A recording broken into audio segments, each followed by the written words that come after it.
Spent 27 years in prison. I've been out 8 years. A lot of you guys may already know me.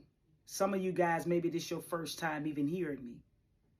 At the age of 16, I went to prison.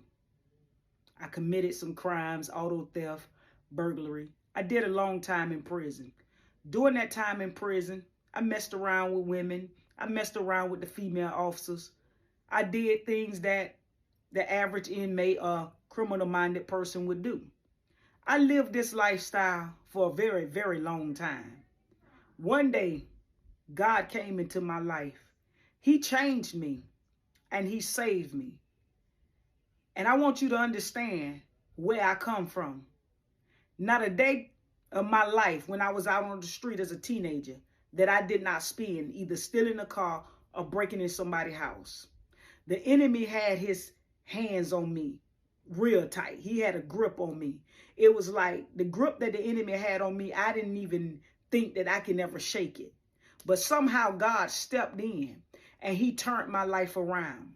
So when I come on and I say did 27 years in prison, been out 8 years, that's a testimony, because when I first got sentenced at the age of 16, they sentenced me 25 years. I was facing 40 years to life. I never unalived anybody, just simply stealing cars and breaking into houses. Well, when they sentenced me to that 25 years, I did 20 years of 25. I got out. I wasn't even out a good 5 or 6 months. I was back in prison facing a 7-year sentence because I went back to doing the same things. When I got out, I did not have the support that I needed. I was a grown woman, so nobody really had to do anything for me. But what you got to understand is that if I went in at the age of 16, then I came out with the same 16-year-old mindset. I didn't know life. I didn't know which way to go. And I didn't have any guidance. Someone saying, this is the way to go. This is how you do this. So I gravitated back toward what was familiar to me. I started back stealing, breaking in cars, robbing. That didn't last long because of the call that God had for me. The Bible say he chastening those he loves and scourging every son whom he receives. Before you know it, I was rescued again.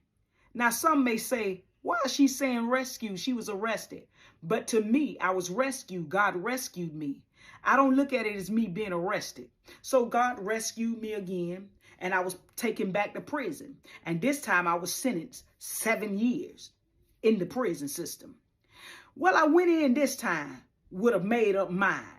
I told God, if you see me out of this, if you help me, if you change me, I'll serve you. When I went in this time, I didn't mess with women.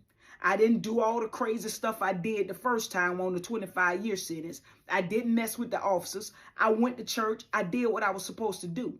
I spent every year, every 7 years, 7 years of completion, walking in the word of God. His word being a lamp to my feet and a light to my path.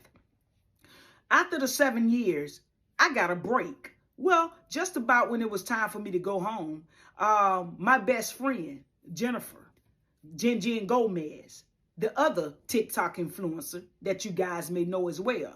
Well, her mom came to see Jen graduate because Jen is my best friend.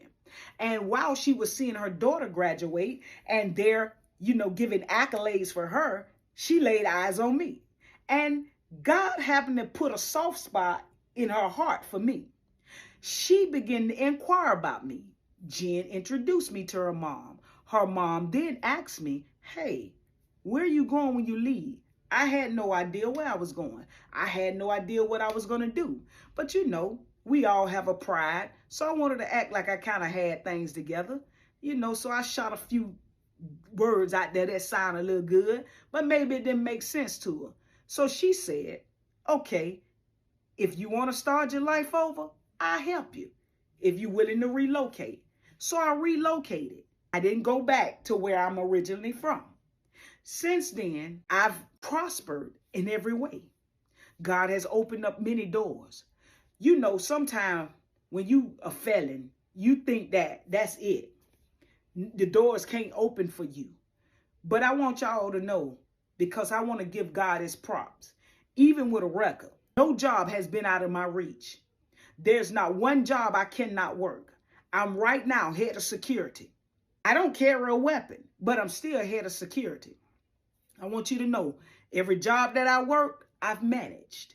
So I just want somebody to know, maybe somebody coming out of prison, maybe somebody who has done time in prison, to know that God is a God of second chances. If he did it for me, he'll do it for you. He has no respect of person. God is the same God yesterday, today, and forever. I want to encourage you. I don't know how much time you have done. I don't know how much time you're doing. But God is a God of second chance. And not just second chance, but he's a God of restoration. God will restore back to you everything the cankerworm, palmerworm, and caterpillar has taken from you. The enemy has stole my identity. I didn't even know who I was.